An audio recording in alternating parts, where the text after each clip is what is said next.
I want to welcome you all here today. This is now, I think, a long-standing Brookings PRRI tradition, our annual presentation of the American Values Survey. We have been very grateful at Brookings for this long-term partnership with PRRI. And I think you will find that today's survey, the survey that Robbie will be presenting in a moment, is extraordinarily relevant, not simply to the election that's going to happen in a week, but to many of the issues that we have been talking about rather urgently for the last week. I salute Robbie and his colleagues for the work they have done. Just to give you a run of the show, Robbie will come up and do one of his patented PowerPoints. I do someday want to go to the Robert P. Jones Graduate School in PowerPoints. I learned that after all the numbers are put in, it required 6 hours of animation. And then Robbie adds animation all his own. So we're very grateful to that. I do want to begin with thank yous so that they don't get lost at the end of the line. We want to thank Carnegie and our friend Jerry Mannion, who's been a very generous supporter of this project over the years. Lisa Sablik, here at Brookings, Lisa Sablik, Letty Davalos, Clara Hendricks, and Amber Hurley. And I want to thank also all the participants in the panel who'll be introduced later. I also want to shout out Dan Cox, who couldn't be here today, but has been a partner on these surveys for a very, very long time. Robbie is the perfect person to have started a place like PRRI. He is the CEO of PRRI. He is a leading commentator on religion, values, and public life. He is the author of The End of White Christian America, now in paperback. For those of you who have not read it, it's now at a convenient price, and it's still as good as it was when it was first published. Robbie holds a PhD in religion from Emory University, where he specialized in the sociology of religion, politics, and religious ethics. He holds an MDiv from Southwest Baptist Theological Seminary, so he could lead us in prayer if he chose to. Data-rich prayer would be an intriguing concept. And he has a degree in math and computing science from Mississippi College. He was selected in 2016 by Emory University's Graduate Division of Religion as the Distinguished Alumnus of the Year. I had the great joy to be at Emory earlier this year, and I can tell you that Robbie is deeply loved and admired at his alma mater, and he's loved and admired by us. Welcome, Robbie Jones.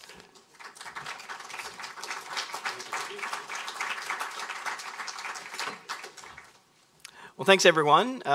It's always an honor to stand here and present the findings of a survey. It is one of our favorite projects to work on all year because we get to work with EJ and Bill and the Brookings Institution team, where we get to sit and think hard about what's going on, what's driving politics, and try to get a little bit beyond just the top line numbers of who's voting for whom, but I'm trying to understand what's really going on and why we're seeing the patterns that we're seeing.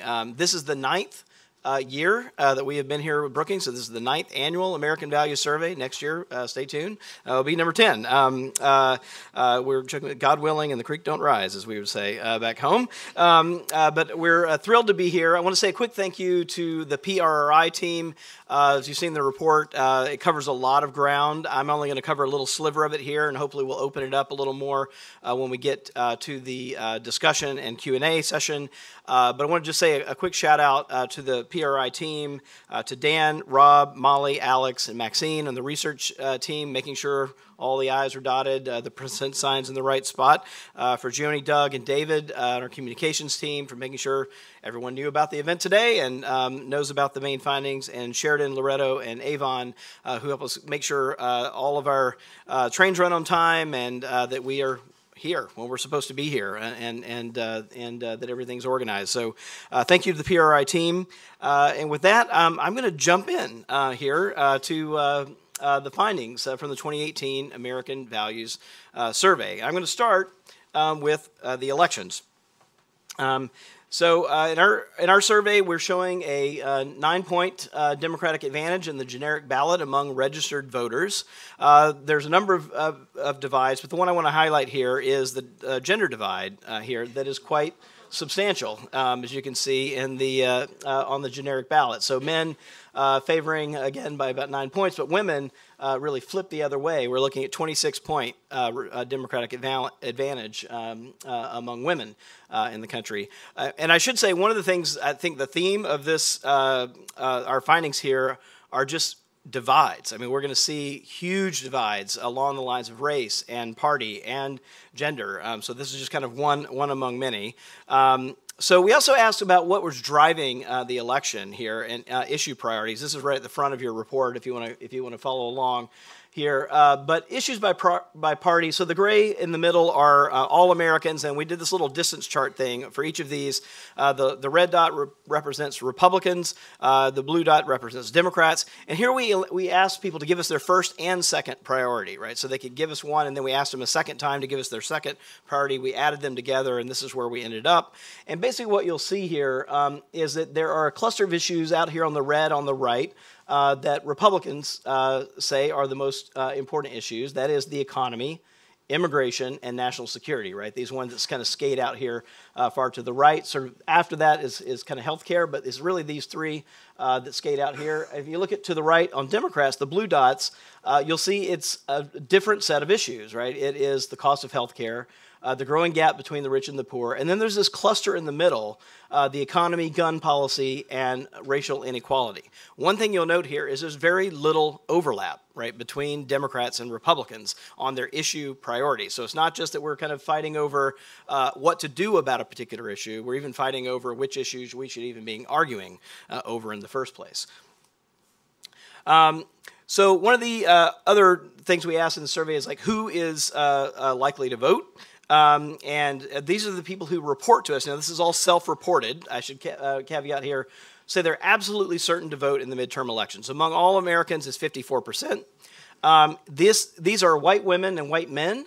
So white women, 51%, white men, 63%. But here's a little bit of a surprise. This is African-American women and African-American men, right? So we're seeing actually African-American women on par with white men, saying they're absolutely certain to vote in the election. And here are Latino voters, both women and men, significantly lower than either whites or African-Americans. But this dynamic of African-American women and white men sort of here is notable. And if this turned out to be true, this would be quite significant that African-American women turned out at this high rate, if it turns out to be true on Election Day. We had a new question that we don't have any trend data on this because it's a new one, but we asked people to estimate how many of their friends were going to be voting here. And I'm giving you just now the people who said, and it allowed you to say a number of things, all of them, most of them, some of them, none of them. This is just the top category, people who are saying all of my friends are going to vote in the midterm elections. Only about 1 in 10 Americans say this. Again, I'm going to give the same category. So here are white women and white men, about 1 in 10. Look like the national average, saying that all of my friends are going to vote in the midterm elections. But look at African-American women and African-American men. Right, nearly a quarter of African-American women say all of my friends are going to vote in the midterm elections. 18% of African-American men. Here are the numbers for Latino women and Latino men as well. So a gender gap among Latinos here as well. Now we'll see how this translates as a predictor. It's the first time we've asked the question this way, but it's notable, I think, that in both cases you see African-American women standing out as more energized and saying that their friends are energized in the election. We also asked a series of questions. This election is seeing a record number of women candidates and other underrepresented groups are beginning to run at higher rates than in the past. So we asked Americans what they thought about whether it would make the country better if more people from underrepresented groups ran here. So I'll give you first I'll give you Democratic and Republican numbers because, again, here there are really different attitudes on this. So these are Republican numbers. Fairly low, only 26% say having more women would make things in the country better. people from racial and ethnic minority groups, lesbian, gay, bisexual, transgender people, non-religious people, people from non-Christian religious groups. However, Republicans are convinced very strongly that people from working class, more people from working class backgrounds would make things in the country better. But now, sort of just kind of pay attention to this pattern. I'm going to throw up the Democratic numbers here. They're going to look significantly different. So here are sort of just the bottom half here. LGBT people, non-religious people, people from non-Christian religious groups, sort of around 4 and 10 for those groups. But for people from working class backgrounds, there's actually, you should pay attention to that top row. It's one of the few places you're going to see Democrats and Republicans agreeing on anything. But then women, it's nearly 3 to 1 on women here, and about the same, nearly 3 to 1 about more people from racial and ethnic minority groups in the country. So big partisan disagreements about the impact of more people from underrepresented groups. So the next section, I'm going to talk about a number of slides that give you a picture of views about President Trump. And so we asked a number of questions here. Do you wish President Trump's speech and behavior were more consistent with previous presidents? Do you agree or disagree? President Trump has damaged the dignity of the presidency. He has not used his authority to pardon appropriately, or he has encouraged white supremacist groups. So I'm going to first give you, again, the Republican numbers here. And notably, we have nearly 6 in 10 Republicans saying they wish President Trump's speech and behavior were more consistent with previous presidents. About 4 in 10 actually say that President Trump has damaged the dignity of the presidency, but very few are worried about his how he's used his pardoning authority, and very few saying he's encouraged white supremacist groups. But let me show you all Americans on this question. So this is all Americans, including Republicans here. Nearly 7 in 10 wishing his speech and behavior were different. 7 in 10 damaged the dignity of the presidency. 6 in 10 not used his authority to pardon appropriately. And finally, a majority who say President Trump has encouraged white supremacist groups. And I'm going to pause right there on this number. I'm going to break it down. But one thing to note is that this question was a 3-way question. So we didn't just say yes, no. The options on this question were he has encouraged white supremacist groups, he has discouraged white supremacist groups, or he has had no impact on white supremacist groups. So even with a 3-way question, we ended up with a majority of Americans saying that President Trump has encouraged, his decisions and behavior have encouraged white supremacist groups. So I'm going to break this out a little bit here. And so if I look at religious groups on this, oh, sorry, this is the dignity of the presidency. I'll come back to the other one in a minute. Damage the dignity of the presidency. Again, 7 in 10 saying yes. But here what we find is that white evangelicals stand alone. They're a little bit divided, but most of them say no. He has not damaged the dignity of the presidency. But look how different they are than the rest of the religious landscape on this question. Right, so they really are outliers in terms of 2/3 or more of every other major religious group in the country says that Trump has damaged the dignity of the presidency. White evangelical Protestants, little divided, but majority saying they disagree with that statement. So here's a slide I was referring to here about whether President Trump's decisions and behavior have encouraged white supremacist groups in the country. I'll give you these by race. So you see huge differences here by Black Americans, Hispanic Americans, and white Americans. About 7 in 10, both of African Americans and Latinos say that they agree with this statement. Only 45% of whites. However, if you look underneath, there's a big education gap among white voters or white Americans on this question. In fact, it's 20 points. Those with a 4-year college degree, about 6 in 10 agree with this statement. White non-college Americans, only about 4 in 10 agree with this statement. We've been asking a question periodically as well ever since President Trump's inauguration about impeachment. This is something that's come up. And we have found that actually this is ticked up, but you'll see it's a very partisan shift over time. So we first asked right around the inauguration, it was 58% of Democrats said that he should be impeached and removed from office. That's up to 77% in our latest survey. Independents have gone from 27 to 44, and Republicans have really remained fairly flat. It's still only about 1 in 10 Republicans who agree with this statement here. So that's kind of where we are. The country as a whole is right here around 45%, the country as a whole on this question. I mentioned African American women earlier, and if you want to know one of the things that's maybe driving their activism, you can look at this chart.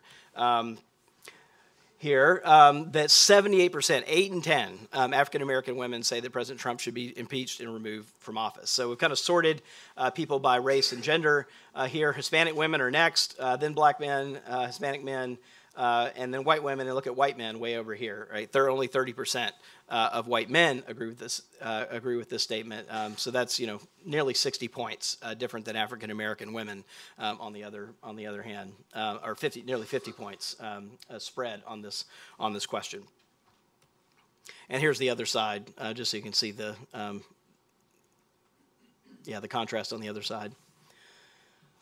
We've also asked this question about Trump's job approval, and President Trump famously said during the campaign that he could walk down Madison Avenue and shoot someone in broad daylight, and that Fifth Avenue. Sorry, let me get it right. Fifth Avenue. Yes, Fifth Avenue, and shoot someone in broad daylight, and it would be fine. And we find that there is some portion of his base that might agree with him on this statement. So here I'll give you the disapproval side. So what we basically did is we asked people to approve of whether they approved of President Trump's job performance, and then we asked a follow-up question that said, is there anything he could do to cause you to either to lose your support or to gain your support? So this is the disapprove side. We have now, among those who disapprove of Trump, they're pretty locked in. Nearly 8 in 10 say there's nothing he could do to gain their support. About 22% says they could imagine that there's something he could do. That number has jumped by 12 points over the last 2 years, right? So it's really hardened up on that side. On the other side, we did a similar exercise. Among those who approve of Trump, we asked if there's anything that they could do to lose their support. 35% of those who approve of Trump say no, there's virtually nothing he could do to lose our support. And about 2/3 say yes, I could imagine there's something he could do to lose our support. And this is actually down, but only by a couple of points on this side. So really the changes have been on the other side. It looked fairly consistent to this a couple of years ago, but this number of 35% are the ones who may be with Trump on that statement.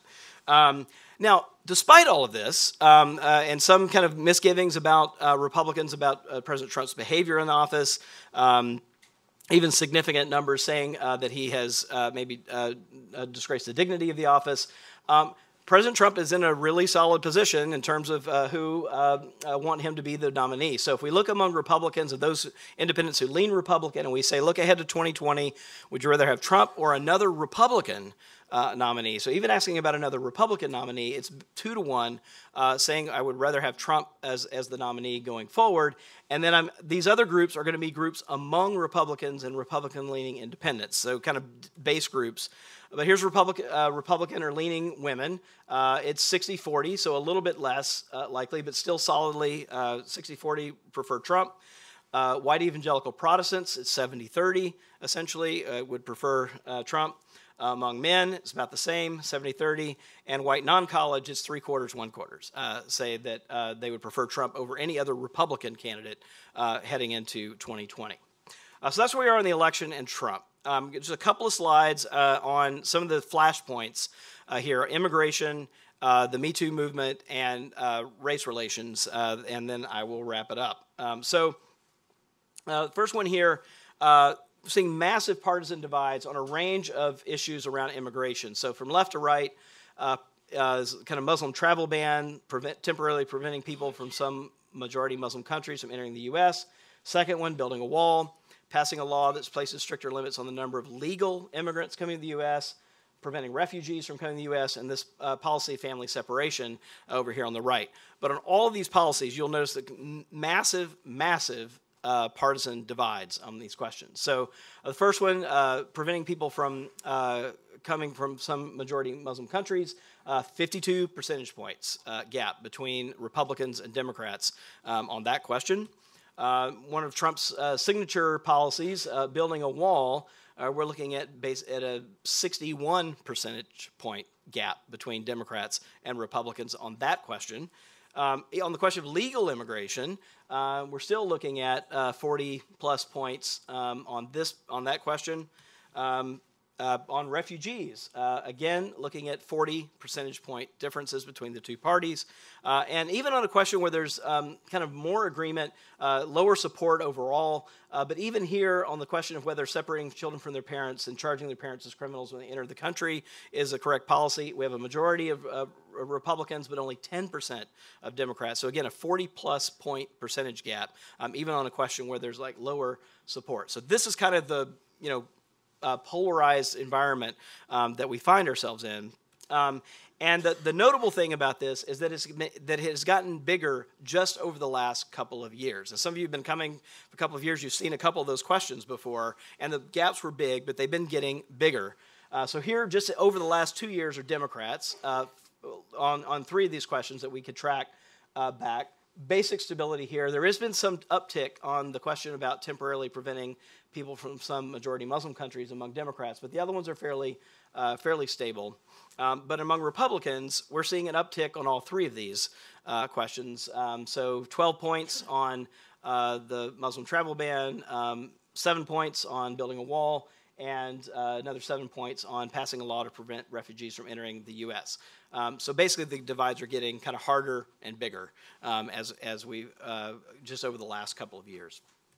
One other place that we can see this, we along with Brookings and EJ and Bill have been asking this question since 2012 actually, and we have a trend going all the way back. There's been this question about what we should do about the 11 or 12 million immigrants we have living in the country illegally has been very, very stable despite all the political ups and downs over the last number of years until the last 2 years. So if we ran this all the way back, it would be very, very stable, and then we're seeing this shift. So Democrats, look, this is about as stable as you get over the last couple of years, like tabletop solid. But among Republicans, we're seeing this shift. All right, particularly on this option about whether immigrants in the country illegally should be allowed to become citizens, provided they meet certain requirements. We had 2 years ago a majority of Republicans saying yes, that was their preferred policy option. It's now dropped to 39%. The middle option of allowing permanent legal residency has shifted a little bit, but you'll see the bigger shift has been on deportation. So 2 years ago, only 28% of Republicans said their preferred policy option was identifying and deporting immigrants in the country who are in the country illegally. That number today is 42 percentage points, and their policy preferences have essentially flipped on this particular question, while Democrats have remained largely stable. If we look at some issues that are around race, we see a similar kind of thing going on. I'm going to give you 2 different ways of looking at this. One is just a question of who faces discrimination in the country. Now, this is something you wouldn't really expect to see a lot of shift on in terms of opinion, but we are seeing really different Republican and Democratic opinions on this measure, and this is a fairly recent phenomenon. If we take it further back, we don't see this kind of divide. But today, less than half of Republicans say that blacks face a lot of discrimination in the country, compared to nearly all Democrats, 90% of Democrats who agree on this question. This becomes even starker if you put up this question. Whether whites face a lot of discrimination in the country, right? And what you'll see is among Republicans, it's dead even, right? That there are as many Republicans who say blacks face a lot of discrimination as there are whites who face a lot of discrimination. And you can see the numbers among independents and Democrats here fall off on this question of whether whites face a lot of discrimination in the country or not. So really a different world, right, when you're kind of looking at race relations and what's going on in the country in terms of discrimination. Another question that I think is a kind of bellwether question is a question that's at the heart of the Black Lives Matter movement, tied up to the NFL and players kneeling, whether or not recent killings of African-American men by police are isolated incidents or part of a broader pattern of how police treat African Americans. That was the 2 options on the question. So all Americans are basically divided a bit on this question, but look at the partisan slide here, right? It's, again, 50 percentage points between Republicans and Democrats on this question of whether they're isolated incidents or part of a broader pattern. And you'll see this, it's virtually a mirror image. Nearly 3/4 of Democrats say it is part of a broader pattern of how African Americans are treated by police. 3/4 of Republicans say, nope, these are isolated incidents that have nothing to do with one another. You can see the same divide in the religious landscape. So again, here's the kind of all American numbers on the left. And what you'll see is that the same kind of racial vision runs through the American religious landscape. So white Christian groups overwhelmingly saying these are isolated incidents. Non-white Christian groups and the religiously unaffiliated, on the other hand, much less likely to say that, much more likely to say these are part of a broader pattern. And I'm often stunned when I do these charts like this, and I see white evangelical Protestants on one polar opposite end and African American Protestants on the other end, because these two groups actually share a lot in terms of their theological beliefs, their beliefs in the Bible, and it really is the lens of race that kind of refracts those theological commitments and behaviors into really nearly mirror opposite directions on questions around race. We also asked questions around the Me Too movement and sexual assault. And what we found here is we had a 4-part question about the impact of the Me Too movement, whether it's helped address sexual harassment and assault, not made much difference, or whether people haven't heard of it. Some middle options are this option on the other end has led to the unfair treatment of men. And here I've kind of broken out partisans by gender here. And you can see on the first thing whether it's helped. Democratic women, 2/3, Democratic men, about 6 and 10. So some differences, but mostly agreement. And then Republican women and Republican men kind of falling off on the other side. You can see about not a lot of difference on the hasn't made much difference. Notably, Republican women, a 1/4 of them say they haven't heard of the Me Too movement. So that's notable. And then this one down here, 38% of Republican men say it's led to the unfair treatment of men, right? More Republican men say that than to say it's helped address sexual harassment and assault in the workplace. So again, these kind of very different worldviews, kind of not race, gender, seeing very different things. And white evangelical churches, we also asked about how well churches were handling sexual harassment and assault questions. Among the public, 62% say they're not handling it that well. And among most religious groups, they're in agreement with that. African American Protestants are basically divided on the question, but white evangelical Protestants stick out as the only group where there's a solid majority, 60%, saying that churches are handling these issues well. Every other group, Catholics are here, 6 and 10, saying not handling it well, 60-40 among Catholics. So I'll wrap with this last slide here. And you've seen, those of you who've been here before, you've seen one version of this. In this survey, we asked a question about looking backwards, and we asked a question about looking forward. And we found remarkably similar answers, to, even asking the question 2 different ways. The first question we asked was one you may have seen, we asked last year and actually in 2016 as well. Since the 1950s, American culture and way of life has mostly changed for the better, or has it changed for the worse?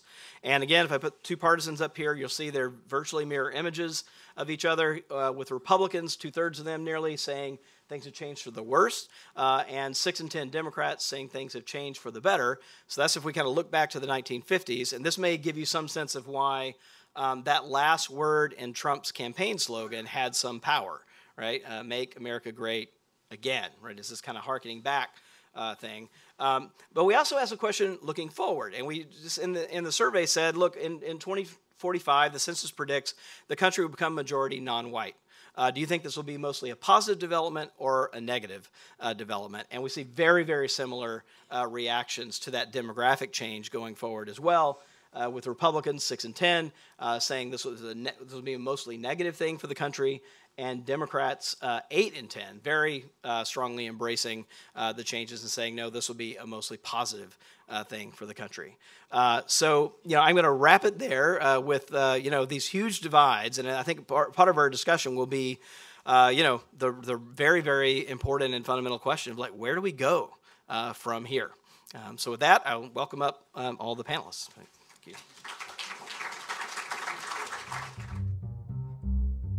Thanks for watching. Be sure to like and subscribe for more videos from Brookings.